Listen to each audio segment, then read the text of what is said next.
allez bien. Je suis super contente de vous retrouver aujourd'hui après 2 semaines sans avoir fait de vidéo, même si c'est un petit peu dur de se remettre dans le rythme, de se remettre dans le bain et de tourner. Donc peut-être qu'aujourd'hui je vais regarder beaucoup plus mes notes, puisqu'en plus j'ai décidé de reprendre les vidéos au fil des livres sous le premier concept, on va dire, c'est-à-dire nous faire des vidéos tous les 3 livres lus, puisque voilà, la dernière vidéo que j'ai faite, j'avais lu 9 livres en une semaine, c'était pas possible, ça fait 30 minutes.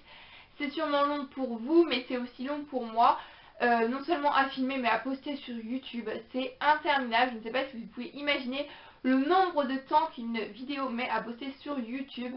Là, c'était juste plus possible, donc voilà. En plus, la rentrée approche, ça va être beaucoup simple, beaucoup plus simple, je veux dire, pour tout le monde, je pense. Donc j'ai choisi de reprendre un petit peu ce format-là. Donc les 3 livres que je vais vous présenter là, je les ai lus avant de partir en vacances, donc ça fait un moment, voilà. Excusez-moi si je regarde beaucoup mes notes dans cette vidéo.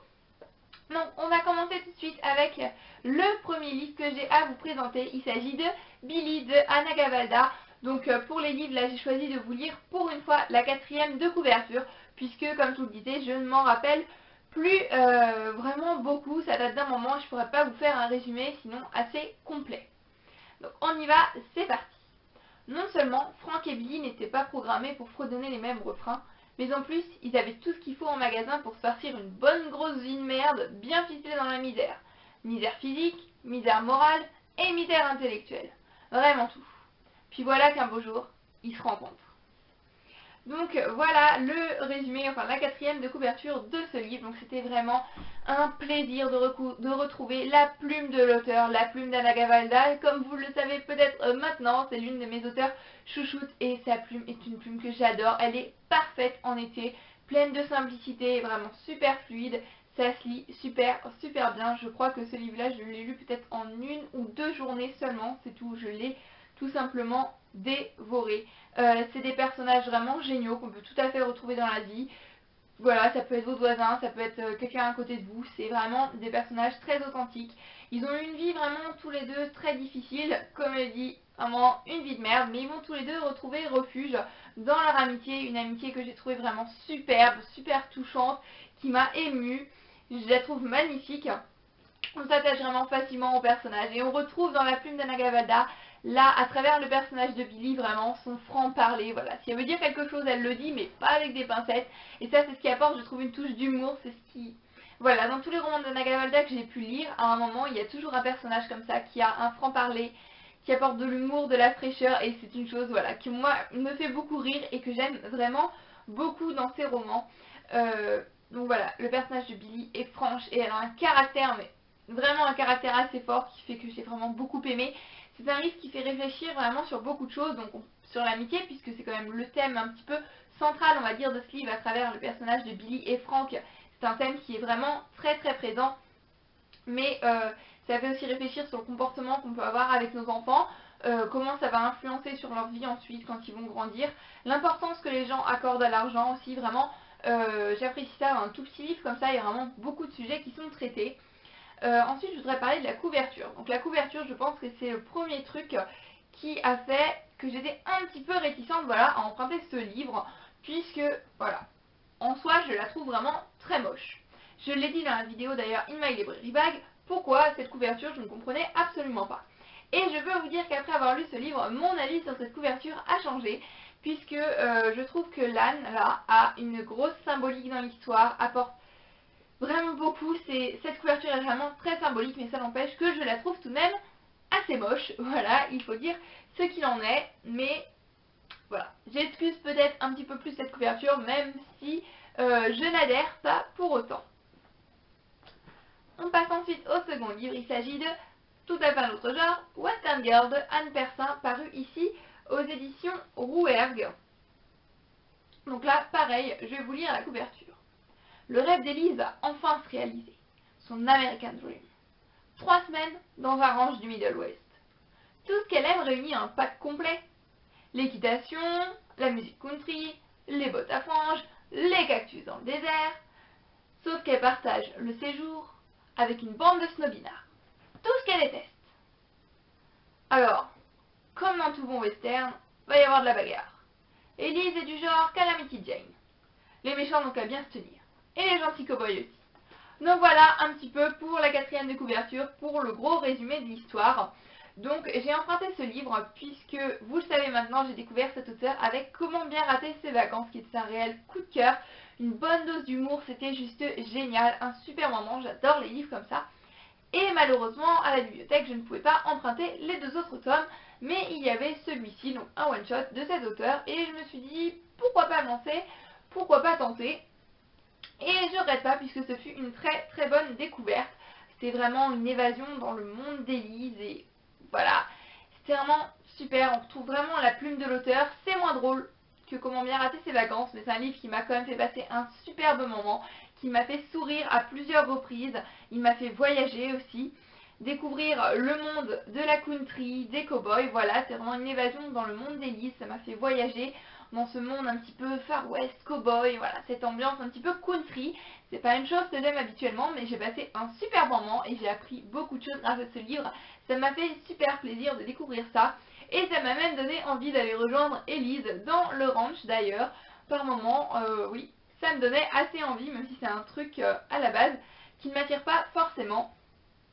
Les personnages étaient tous géniaux. Le personnage d'Élise, je m'y suis attachée dès le début. Je pense que par moments, je me suis un petit peu identifiée à elle. J'avais vraiment de la peine pour tout ce qu'elle avait à endurer au sein du ranch. Et j'avais juste une envie, c'est d'être à ses côtés. Mais bon, Élise n'a pas forcément besoin que je sois à ses côtés, puisque c'est un personnage qui a un bon caractère, qui se laisse pas marcher sur les pieds. Et je pense que c'est ce qui a fait que je me suis un petit peu plus attachée à ce personnage. Elle ne se laisse pas faire.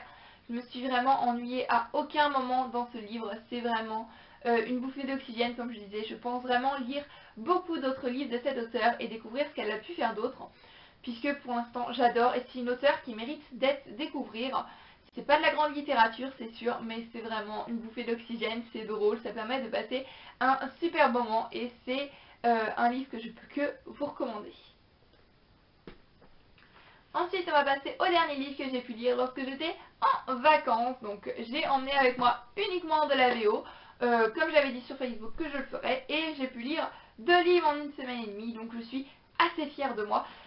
Et aujourd'hui, pour le dernier livre, je vais vous parler de Second Chance Summer de Morgan Matson, paru aussi aux éditions Simon & Schuster. Donc, pour vous résumer le livre, je vous ai trouvé la 4e de couverture de la VF. Puisque oui, il a été traduit en français sous l'été des secondes chances et paru chez Gallimard, donc vous n'avez pas aucune excuse pour ne pas le lire. Donc on va partir tout de suite avec la 4e de couverture. Taylor a une manière bien à elle de traiter ses problèmes personnels. Elle les fuit. Mais lorsque son père, atteint d'un cancer, décide de passer son dernier été en famille dans leur maison de vacances, la jeune fille ne peut pas se dérober. C'est là, 5 ans plus tôt, qu'elle avait laissé sa meilleure amie, Lucie, et son premier amour, Henri, avec la ferme intention de ne plus jamais les revoir. Les souvenirs ressurgissent, et cet été, elle va devoir les affronter. Donc voilà un petit peu pour l'histoire de ce livre. Donc c'est un livre que j'avais choisi d'acheter en VO, puisque j'avais entendu vraiment de très très bons avis sur YouTube, sur ce livre en général, et je me suis dit, voilà, pourquoi pas. En plus, voilà, Summer, ça doit être vraiment parfait et idéal pour cette saison, donc je me suis lancée. Et je regrette pas, encore une fois, c'est vraiment à la limite du coup de cœur. Il y a juste un petit détail, on y reviendra plus tard, qui a fait que ce livre malheureusement n'était pas un coup de cœur. Donc le personnage de Taylor, tout d'abord c'est un personnage que j'ai vraiment beaucoup aimé. Je pense que je me suis encore une fois pas mal identifiée à elle. Dès le début du livre, c'est un personnage auquel je me suis attachée. Voilà, comment elle réagissait, les choses qu'elle faisait, voilà. Je pense que c'est ça, voilà. Je me retrouvais un petit peu dans ce personnage et c'est une chose que j'ai vraiment beaucoup aimé. C'est un personnage juste génial.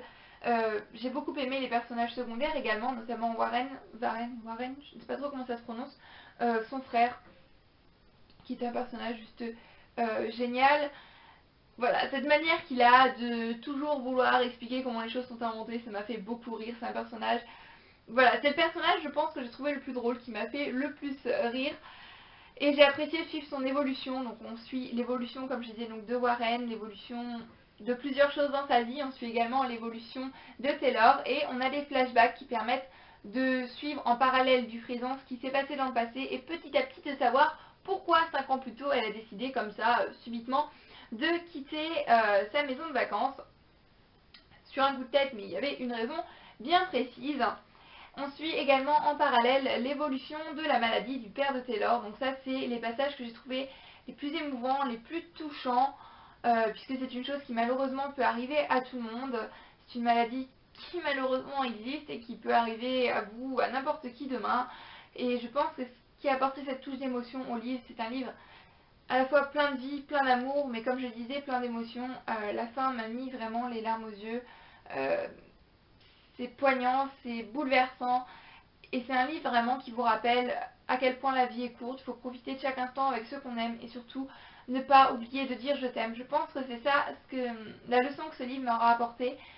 Et voilà, je me souviens encore, j'étais en train de lire ce livre en vacances et voilà, je commençais à avoir les larmes aux yeux, il y avait des gens autour de moi et je me suis dit stop, là il faut que j'arrête ce livre parce que sinon je vais fondre en larmes là et tout le monde va se demander ce que j'ai. Donc voilà, c'est vraiment un livre qui m'a touchée à la fin. Voilà, je pense qu'il n'y a pas de mots pour décrire ça. Ça m'aura même fait pleurer, donc voilà. Je pense qu'à la fin, il faut quand même sortir un petit peu les mouchoirs. Et c'est un livre que je ne peux que vous recommander. Donc sur le point pourquoi ça n'a pas été un coup de cœur, c'est que certains événements malheureusement étaient, je trouve, trop prévisibles. Voilà, le pourquoi elle a quitté sa maison de vacances. Enfin, des choses arrivaient, mais j'avais vu ça arriver genre 100 pages avant. Donc voilà, c'est ça qui m'a un petit peu poussé à donner un coup de cœur à ce livre. Donc franchement, c'est pas un coup de cœur, mais c'est une superbe découverte que je peux que vous recommander. C'est parfait en cette saison, c'est à la fois frais, drôle, plein d'émotions comme je disais, et c'est un livre juste idéal en été. Si vous avez un petit peu peur de vous lancer en VO, d'autant plus que là ça fait un petit peu pavé quand même, je vous rassure, c'est assez abordable, c'est du vocabulaire vraiment de la vie de tous les jours, de la vie courante. Et voilà, une fois qu'on est dedans, ça se lit vraiment très facilement et on a envie de savoir la suite, donc c'est juste génial. J'ai mis une petite semaine à lire, mais bon, voilà, j'ai passé un super moment avec ce livre que je vous recommande, comme ces 3 lectures, donc qui furent toutes des très bonnes lectures. Donc voilà, je suis vraiment super contente de vous retrouver en vidéo. Je vous fais à tous plein de bisous et je vous dis à très bientôt. Bye bye!